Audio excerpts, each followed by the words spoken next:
Donc, Monsieur le Président directeur général, Monsieur le directeur général, Monsieur le directeur Emouliès, Monsieur le Président de l'Arena de Côte-Sud, Monsieur le Président de la SOGEM, Mesdames et Messieurs les conseillers départementaux, Messieurs les ex-présidents de la SOGEM, directeur, je pense que tu as fait toutes les fonctions peut-être. Donc, c'est pour ça que Madame le maire de Mouliès, Madame les élus, Messieurs les élus de Mouliès, je ne sais pas si il y a aussi peut-être des concierges ici, ça c'est possible. Mesdames et messieurs, bon, tout d'abord, on arrive à un moment un peu particulier et singulier parce que je pense que peu de monde pensait qu'un jour, le département, avec la réputation qu'il a, puisse mettre un terme à la gestion directe de ce golfe de Mouliès, compte tenu de son histoire. Je pense que, bon, même si je n'ai pas assisté à la table ronde, vous avez dû réexpliquer les raisons du pourquoi de la réalisation de ce golfe à Mouliès. Je pense que Robert, parce qu'il en connaît toute l'histoire, dans la mesure où il a été un acteur important.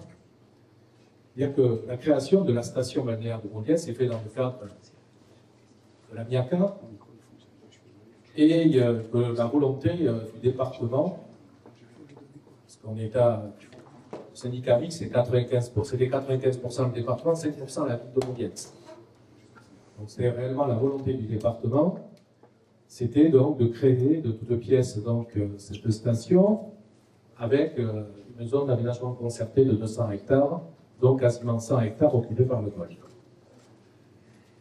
Et le golfe était l'élément, avec le centre de séminaire, le centre d'entraînement du tennis, était l'élément d'attractivité permettant d'attirer et de construire tout le reste de la station. Et comme l'a expliqué Robert, le montage d'une zone d'aménagement concerté, c'est certes beaucoup d'investissements au départ, et après financé par la commercialisation des espaces disponibles. Et quand on a clôturé la zone d'aménagement concerté, et ça fait quelques années maintenant, le président Emmanueli était encore vivant, on aurait dû, à ce moment-là, déléguer le golfe parce que la ZAC était terminée. Et nous ne l'avons pas fait parce que il nous semblait qu'à ce moment-là,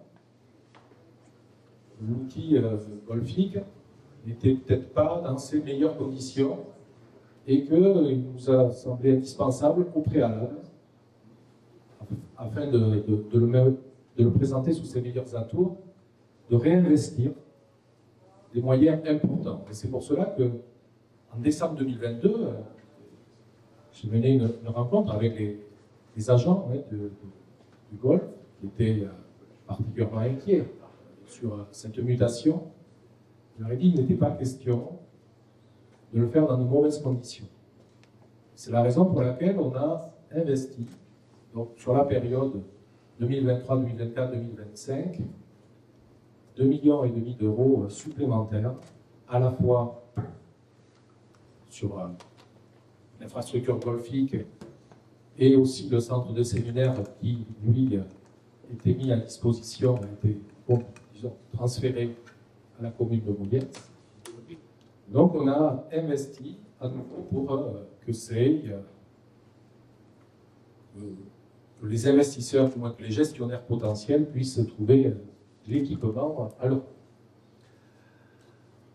Mais l'histoire ne s'arrêtera évidemment pas là, dans la mesure où, et c'est tout le cas de la délégation, c'est que, alors je pense que c'est peut-être un lapsus de Monsieur le Président, mais c'est 6,5 millions d'euros d'investissement dans les 15 ans qui viennent, avec près de 3 millions dans les trois premières années.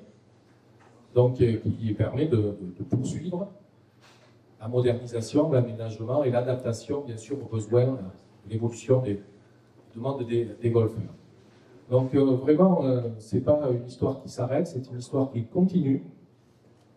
et avec une volonté réciproque, à la fois avec du concédant et du concessionnaire, de mener sur ces 15 prochaines années une vie particulière à cet équipement. Donc, on est tout à fait dans la logique du début. C'est-à-dire qu'il n'avait jamais été question de dire que, vitam aeternam, le golf, qui, je le crois, ne relève pas des missions essentielles du service public, ne pouvait pas rester dans le giron d'une collectivité locale éternellement. Donc on en reste bien sûr propriétaire. Moi, le syndicat mixte, avec, je remercie le président de Marina d'Or Côte-Sud qui, ces dernières années, est venu dans le syndicat mixte, parce qu'aujourd'hui c'est 45% Marina d'Or Côte-Sud, 55% le département, et toujours sur une partie des espaces de la commune de Montliès. Donc c'est toujours, on reste toujours, la sphère publique reste toujours propriétaire, mais la gestion est confiée à un opérateur privé, donc on pense, et ces dernières années, je crois, sont là pour témoigner, certainement plus à même que nous, de bien gérer ce golf. Voilà, parce que on n'a pas vocation pour des équipements de cette nature à ce que le contribuable finance à terme ces projets de cet ordre. Et Robert Cabé, à juste titre, a très bien rappelé, juste à la fin de la table ronde, que la ZAC de Montliès n'a pas coûté un centime aux contribuables landais. C'était le même principe qui avait été retenu pour TOS. Et TOS, si ça a été arrêté, c'est pour des raisons fort différentes que le problème de l'équilibre économique. Parce qu'on n'était pas très inquiet sur l'équilibre économique de TOS. Mais après, on a vu que ces projets d'ampleur auraient de plus en plus de difficultés, on le voit pour toutes les infrastructures aujourd'hui, beaucoup plus de difficultés pour pouvoir aboutir. On n'est plus dans la même période que dans les années 80 où on était plutôt sur des logiques d'aménagement massif de nos territoires. Aujourd'hui, on est plus sur de la préservation.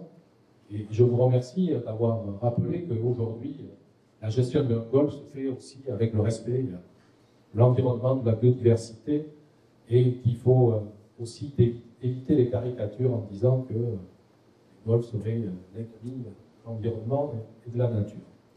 Donc, voilà cette nouvelle aventure qui commence, qui permet de dire donc que le golf va continuer, et va, je pense, continuer à prospérer, et surtout que l'image de laquelle on vous l'a confiée, vous allez avoir que de cesse de l'améliorer encore demain, afin que le classement actuel du golf de Montliès ne cesse de progresser à l'avenir, et qu'il retrouve peut-être le classement qu'il avait au tout début de sa vie.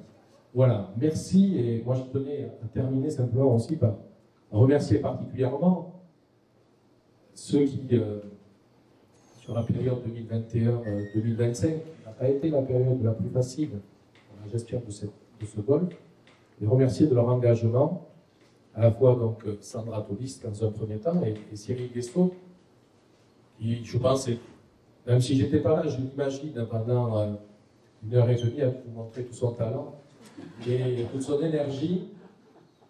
Et il a fallu du talent, de l'énergie, de la pugnacité, de la détermination pour mener aussi les affaires de ce golf ces dernières années, ces derniers mois. Et remercier aussi particulièrement Karine Delary pour la transition en termes de direction qui, je pense, a été essentielle pour que tout se passe dans les meilleures conditions possibles. Et enfin, le dernier mot, parce que c'est quand même eux qui font vivre aussi le golf de Montliès, c'est à l'ensemble des agents pour qui il y avait beaucoup d'inquiétudes. Et j'espère que les engagements que nous avions pris en décembre 2022, nous les avons tenus jusqu'au bout, et qu'aujourd'hui, on a créé les meilleures conditions pour que cette transition se fasse et pour que eux-mêmes puissent continuer à s'épanouir dans ce golf et qu'ils continuent à le faire prospérer. Et je ne doute pas que tout le monde ira dans le même sens. Merci à vous.